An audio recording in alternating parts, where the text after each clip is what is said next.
দিলাম আমার কাছে এবং বললাম তোমার নাম কি। তারপর সেই ছেলেটা বলল জি ভাই আমার নাম মাহিম। তারপর আমি সেই ছেলেটাকে বললাম তোমার বয়স কত। তখন সেই ছেলেটা বলল আমার বয়স 11।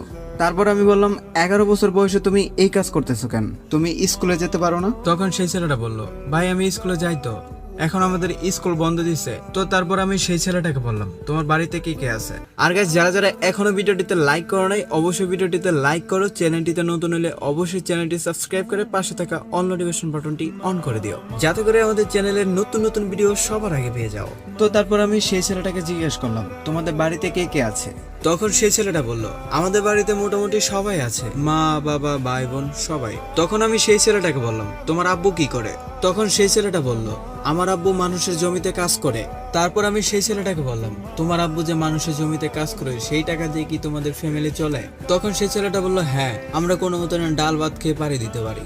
আর তারপরে আমি লক্ষ্য করলাম সেই ছেলেটার গায়ে ছিঁড়া কাপড় চোপড়। তারপর আমি আর জিজ্ঞাসা করলাম না তোমার গায়ে ছেঁড়া কাপড় কেন, কেননা আমি খুব ভালো করে বুঝতে পারছি সে কেন ছিঁড়া কাপড় পরে আছে। আর তারপর হঠাৎ করে আমার বন্ধু আমার ফোনে কল দেয়, আর তারপর বলতেছে গেমে ঢুকছিলে আজকে, দেখ কোবরা বান্ডিল আবার ব্যাগ দিয়ে দিছে।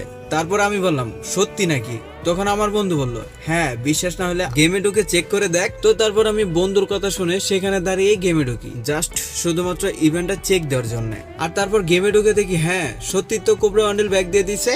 আর তারপর সেই ছোট্ট ছেলেটা আমার পাশে দাঁড়িয়েছিল আর বলল আপনিও ভাই গেম খেলেন। তখন আমি বললাম হ্যাঁ খেলি তো, কেন তুমি কখনো ফ্রি ফায়ার খেলছিলে নাকি। তখন সেই ছেলেটা বলল হ্যাঁ ভাই আমি ফ্রি ফায়ার অনেক ভালো খেলতে পারি। তারপর সেই ছেলেটা বলল ভাই আপনি জানেন আজকে যে আমি এই কাজগুলো করতেছি না শুধুমাত্র এই গেমটা খেলার জন্য।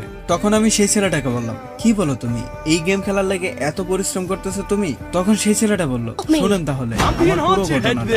আমার বাবাই মানুষ কাজ করে, সে কাজ করে যে টাকা পায় তা দিয়ে আমাদের কোনো মতো টেনে টুনে দিন চলে যায়। তো তারপর আমার আব্বাই একদিন কাজে গেছিল, আর এরপর একটানা পর 20 দিন পর আমাদের বাড়িতে আসে, কেননা এই কয়দিন অন্য এলাকায় গিয়ে ধান লাগাইছে।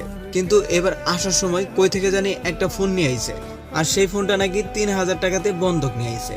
আমার আব্বাই তো ফোন বেশি একটা চালাইতে পারতো না, মূর্খ মানুষ, লেখাপড়া করে নাই, তাই মোবাইল সম্পর্কেও বেশি একটা জানে না, তাই ফোন বেশিরভাগ সময় বাড়িতেই রাইখে দিত।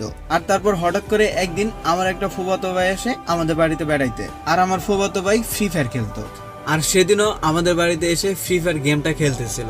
আর তারপর সেই গেমটা খেলা দেখে আমার অনেক ভালো লাগে। আর তারপর আমি ফুফাতো ভাইকে বলি আমার একটু গেমটা খেলতে দিবা। তখন আমার ফুফাতো ভাই বলল না না তুমি এই গেম খেলতে পারবে না, উল্টা আমারে মাইনাস খাইবা। তখন আমি ফুফাতো ভাইরে বললাম আমাদের ঘরে একটা ফোন আছে, আমি কি ওইটা দিয়ে খেলতে পারবো? তো তারপর আমার ফুফাতো ভাই বলল কই নিয়ে আসো তো দেখি। তো তারপর আমি সেই ফোনটা নিয়ে আসি।